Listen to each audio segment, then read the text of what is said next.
हमारे प्रिय नेता CPP chairperson Shrimati Sonia Gandhi ji, Rahul Gandhi ji, all CWC members, सेवा दल के प्रमुख सभी सदस्यों और दोस्तों,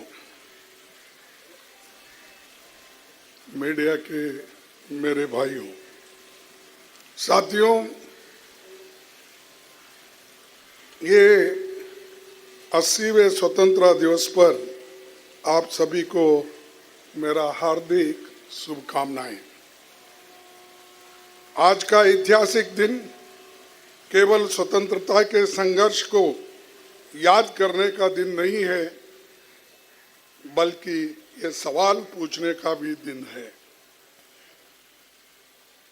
कि जिस भारत का सपना हमारे स्वतंत्रता सेनानियों ने देखा था, वो कहां तक पूरा हुआ। कांग्रेस ने अपने 141 वर्षों के इतिहास में 62 सालों तक विदेशी शासन से कांग्रेस पार्टी संघर्ष करते रही। लाखों लोगों ने त्याग और बलिदान दिया, जेलों में अमानवीय यातना सही, उनको हम सारे लोग नमन करते हैं। साथियों, जब महात्मा गांधी जी ने करो या मरो का नारा दिया और सारे बड़े नेता जेलों में थे, तब देश के नौजवानों ने भारत छोड़ो आंदोलन को आगे बढ़ाया।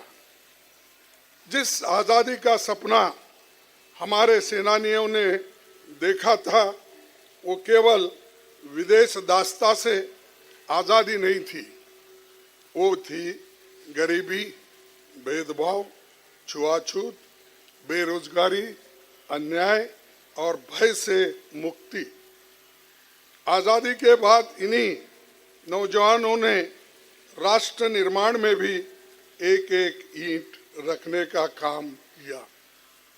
यही उस पीढ़ी की सोच थी। आज़ादी केवल सत्ता परिवर्तन नहीं, बल्कि हर भारतीय के जीवन को बेहतर बनाने का संकल्प था। साथियों, कांग्रेस के हर प्रधानमंत्री ने इसी सोच को आगे बढ़ाया और नेहरू जी ने आधुनिक लोकतांत्रिक और सेक्युलर भारत की नींव रखी और IITs, IIMs, public sector units जैसी इंस्टीट्यूशन तथा बुनियादी ढांचे का निर्माण उन्होंने किया। उन्होंने सिंचाई परियोजनाओं को आधुनिक भारत का मंदिर कहा। नेहरू जी ने इस देश के लिए बहुत कुछ किया, लेकिन उनमें रत्ती भर भी अहंकार नहीं था। नेहरू जी ने कहा था, हमारी पीढ़ी के महानतम व्यक्ति की अभिलाषा हरेक व्यक्ति के आंख के आंसू पोंछने की रही है। हो सकता है कि हम इतना कुछ न कर पाए, लेकिन जब तक लोगों की आंखों में आंसू है और वे पीड़ित है, तब तक हमारा काम पूरा नहीं होगा। ये बात पंडित जवाहरलाल नेहरू जी ने की थी, जब महात्मा गांधी जी ने ये बात इनसे पहले कहकर कहा था कि देश के हर गरीब के आंखों से पानी पूछना हमारा काम है। और शास्त्री जी ने ग्रीन रेवोल्यूशन और व्हाइट रेवोल्यूशन की नींव मजबूत की। इंदिरा जी ने भारत की मिलिट्री और स्ट्रैटेजिक कैपेबिलिटीज को मजबूत किया। 1971 में बांग्लादेश के निर्माण में निर्णायक भूमिका निभाई। बैंकिंग को गांव में तक पहुंचाया और 10 पॉइंट प्रोग्राम, 20 पॉइंट प्रोग्राम ये गरीबों के लिए उन्होंने दिया और जिसका फायदा सारे देश के गरीब जनता को हुआ। सिक्किम का इंडिया में इंटीग्रेशन किया, ये बहुत बड़ा अचीवमेंट है। गोवा को भी हमने शामिल कर लिया। ये सारी चीजें कांग्रेस पार्टी के हैं और कांग्रेस पार्टी के नेताओं ने किया है। लेकिन आज चंद लाल किले पे ठहर के बात करते हैं कि सब कुछ उन्होंने ही किया, तो गनीमत है। ये दुनिया भी मैंने बनाया ऐसा नहीं बोले, नहीं तो अगर कोई उनको सलाह देता, लिख के देता, तो निश्चित रूप से वो भी कहते थे। और दुनिया जो बची है मेरे वजह से बची है, ये भी कहते थे।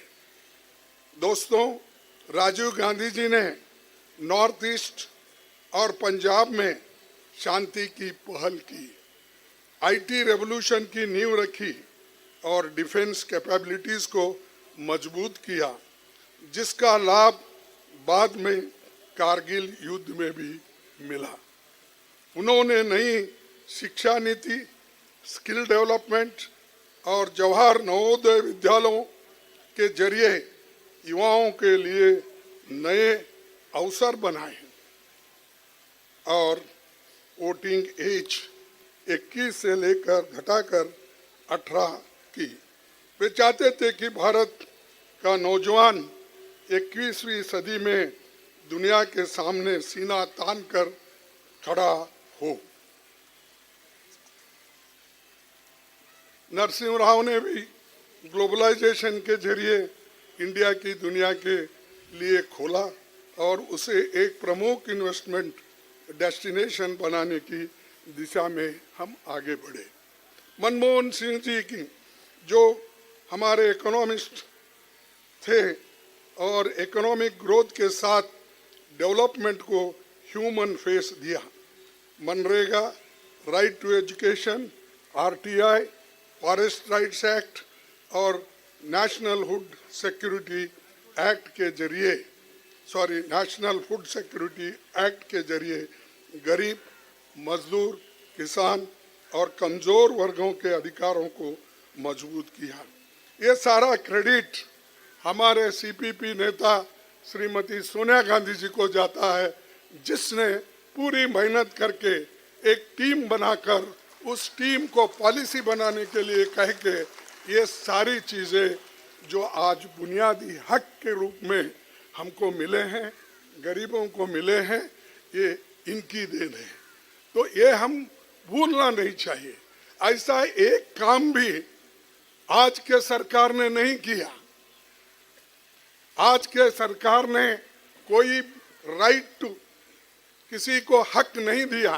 खाने का हक हमने दिया, शिक्षण का हक हमने दिया, काम करने का हक हमने दिया, ये सारी चीजें हमने की।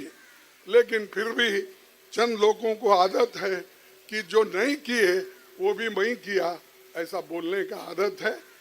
ठीक है, उनका कौन सुनेंगे, इतिहास तो गवाह है, इतिहास में लिखा है और लोग भी जानते हैं कौन सा कानून कब बना, किनके लिए बना, कैसा बना, ये लोग भी जानते हैं।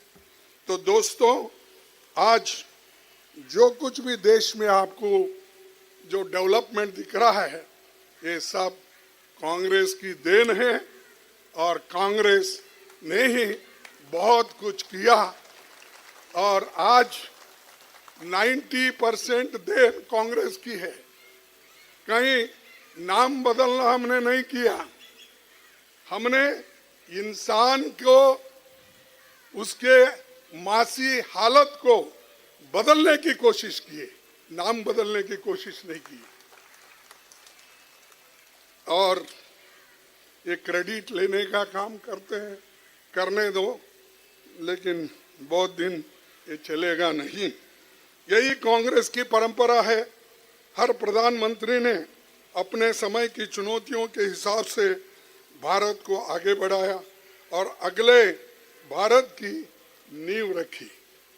लेकिन आज सवाल ये है कि जिस नौजवानों को हमने 21वीं सदी में दुनिया के सामने सीना तान कर खड़ा होने का सपना दिखाया था, उसके साथ आज क्या हो रहा है। आज नौजवानों के सपने कुचले जा रहे हैं। सरकार की गलत नीतियों ने उन्हें ऐसी अंधी गली में ढकेल दिया है कि देश भर में युवा आंदोलन कर रहे हैं, और वो आंदोलन के पीछे जो भी कर रहे हैं, हम उनको कांग्रेस पार्टी और हमारे नेता एलओपी वो फुल सपोर्ट कर रहे हैं कि ये नहीं कि हम पीछे चुप बैठे हैं। हम हमेशा अच्छे काम को सपोर्ट करते आए हैं और करते रहेंगे।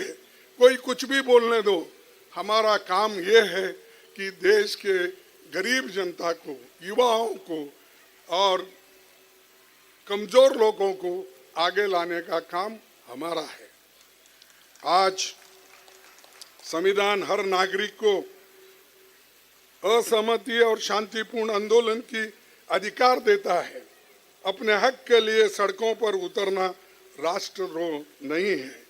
अपने हक की आवाज उठाने वाला जनजी देशद्रोही नहीं है। जिस अधिकार के लिए हमारे नौजवान अंग्रेजी राज्य में फांसी के फंदे पर चढ़े, उस अधिकार की आज भी हमें रक्षा करना है। तो हमने ये जो अधिकार दिलाए हैं, उसकी रक्षा करने का जिम्मेदारी भी हमारी है, इसीलिए हम ये करते रहेंगे। लेकिन इस सरकार में बुनियादी मसलों पर आंदोलन करने वालों के खिलाफ हेट कैंपेन चलाया जाता है। तो इसीलिए हमारे लीडर ऑफ अपोजिशन ने पहले ही बोला था, आज नहीं 4-5 साल पहले ही बोला था, हमने हम जो कर रहे हैं, हम कभी हेट स्पीच नहीं करेंगे। हम सबको गले लगा लेंगे और हम जो मोहब्बत की दुकान लगाएंगे, ये हमारा है। ये मोहब्बत की दुकान लगाने का मतलब है, हम चाहते हैं कि देश में पीस हो, देश में एक हो। जब शांति रहती है, जब पीस रहता है, उसी वक्त प्रॉस्पेरिटी भी आती है। अगर प्रॉस्पेरिटी आना है, हमको सब मिलके काम करना है। लेकिन इसको डिस्टर्ब करने वाले बीजेपी, आरएसएस और आज की सरकार इसको डिस्टर्ब करना चाहती है और हर आदमी को हेट यानी द्वेष करके उनको दूर रखा जा रहा है। तो दोस्तों, हम पीछे नहीं हटना चाहिए, हम आगे बढ़ रहे हैं और बढ़ते रहना चाहिए। और जो हमारी देश की भलाई नहीं चाहते हैं, उनको छोड़ो। वो हमेशा आज़ादी के वक्त भी उन्होंने हमारे देश के खिलाफ काम किया और आज़ादी आने के बाद भी इस रूप में काम कर रहे हैं, जो हिंदू मुसलमान को बांटना, अछूतों को दूर रखना और गरीब को कुचलना। गरीब और गरीब हो रहा है, अमीर और अमीर हो रहा है। ये उनकी नीति है। इसीलिए तो जवाहरलाल नेहरू जी ये लाए थे कि मध्यम मार्ग, सोशलिज्म, जो सबके लिए अच्छा है, वो काम हमने किया। लेकिन आज की सरकार गरीबों को कुचलने का काम कर रही है। इसका मुकाबला हम डट कर करना है, हम करते रहेंगे। प्रधानमंत्री जी का सवालों का जवाब न देना पार्लियामेंट में, क्या ये लोकतंत्र का तरीका है? हमने क्या उठाया? लोकसभा में हो, राज्यसभा में हो, हमने जो सवाल उठाए वो विद्यार्थियों के सवाल थे। उनके ऊपर जो अन्याय हुआ, उनके ऊपर जो अत्याचार हुआ, उनको जो मारा गया, पीटा गया, उसके सवाल थे। उन सवालों का जवाब हमारे ये लोग साहब मांग रहे थे, हम भी मांग रहे थे। लेकिन उस बहस से वो भाग रहे थे। वो अंदर ही नहीं आ सके, ना होम मिनिस्टर अंदर आ सके, ना प्राइम मिनिस्टर अंदर आकर अपने कमरे में छुप के बैठकर सुन रहे थे। मुझे बहुत ताज्जुब हुआ जब होम मिनिस्टर ने एक बयान दिया बाहर क्या बयान दिया। उन्हें क्या, मैं तो चुप अपने रूम में बैठ के सुन रहा था, हाउस चल रही नहीं थी, उसीलिए मैं अंदर आ नहीं सका। मैं पूछता हूं मेरे दोस्त, अगर तुम पार्लियामेंट में आते, क्या तुम्हारा उम्र कम होने वाली थी? क्या तुम्हारी पार्टी घटने वाली थी? अरे रूम में बैठ के सुनते हैं। जनता ने तो तुमको गवर्नमेंट करने के लिए, गवर्नेंस करने के लिए भेजा है, रूम में बैठने के लिए नहीं। तो ये मेरे को भाषण करने का अवसर नहीं मिला। अवसर कैसा मिलता? घर में बैठ के, रूम में बैठ के। आओ पार्लियामेंट में आकर अपने विचार को रखो, हम भी उसका मुकाबला करेंगे। लेकिन हमेशा ये झूठ बोलने की उनको आदत है। ये एक झूठ उन्होंने बोला।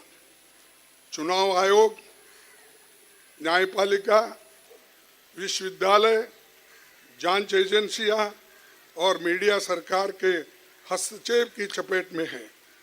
इसीलिए जनता का विश्वास डगमगाया है।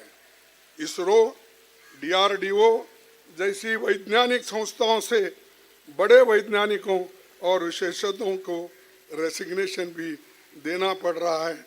और मैं आपको कहता हूं कि कईयों हमारे साइंटिस्ट इसरो, डीआरडीओ छोड़ के भाग रहे, क्योंकि इनकी दबाव ऐसी है, अपने लोगों को भरना चाहते हैं, आरएसएस के लोगों को भरना चाहते हैं, और जो आइडियोलॉजी उनकी है उस माइंडसेट के लोगों को वो भरना चाहते हैं। तो इसीलिए दोस्तों, जिससे महत्वपूर्ण डिफेंस, स्पेस प्रोजेक्ट, ये सब हमारे हैं, हमने किया है, नेहरू जी ने किया है। और साइंस एंड टेक्नोलॉजी को अगर किसी ने सबसे ज्यादा बजट रखा है, वो पंडित जवाहरलाल नेहरू जी ने रखा।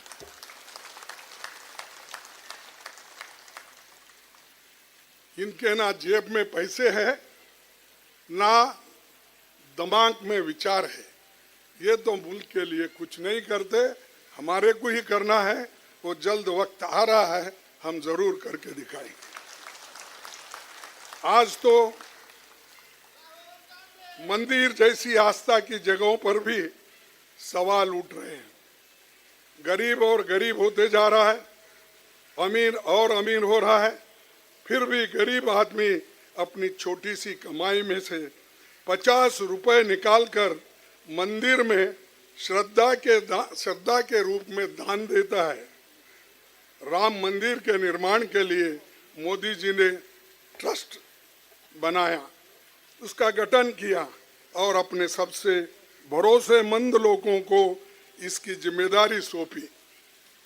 लेकिन जब आम जनता के चढ़ाए दान और सोने चांदी की चोरी हो रही है, तो सवाल उठता स्वाभाविक है।